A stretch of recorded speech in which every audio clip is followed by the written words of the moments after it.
কেন্দ্র করে মধ্যপ্রাচ্যে উত্তেজনা বাড়ায় কাতারে যুদ্ধবিমান পাঠিয়েছে যুক্তরাজ্য।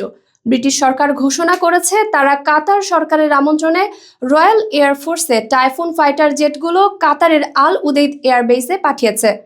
ব্রিটিশ প্রতিরক্ষা মন্ত্রী সচিব জন হিলি জানিয়েছেন, যুক্তরাজ্য ও কাতারের মধ্যে দীর্ঘদিনের নিরাপত্তা সম্পর্ক রয়েছে এবং দুই দেশের যৌথ স্কোয়াড্রনের মাধ্যমে দ্বিপাক্ষীয় সুরক্ষা ও উপসাগরীয় অঞ্চলের স্থিতিশীলতা আরও পোক্ত হবে।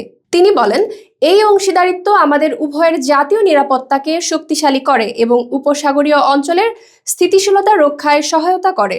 শুক্রবার আমিরাত ভিত্তিক সংবাদ মাধ্যম দ্য ন্যাশনাল জানিয়েছে, এই যুদ্ধবিমানগুলো RAF ও কাতারের যৌথ ইউনিট 12 নম্বর স্কোয়াড্রন হিসেবে কাজ করবে।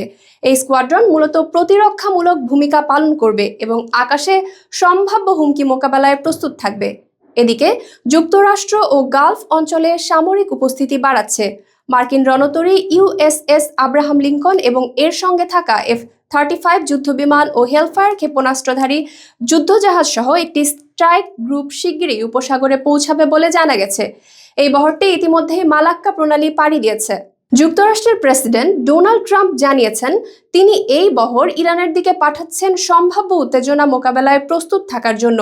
একই সঙ্গে দ্বিতীয় আরেকটি বিমানবাহী রণতরী জর্জ H.W. বুশ ও এর স্ট্রাইক গ্রুপও দ্রুত মধ্যপ্রাচ্যে পৌঁছানোর পথে আছে।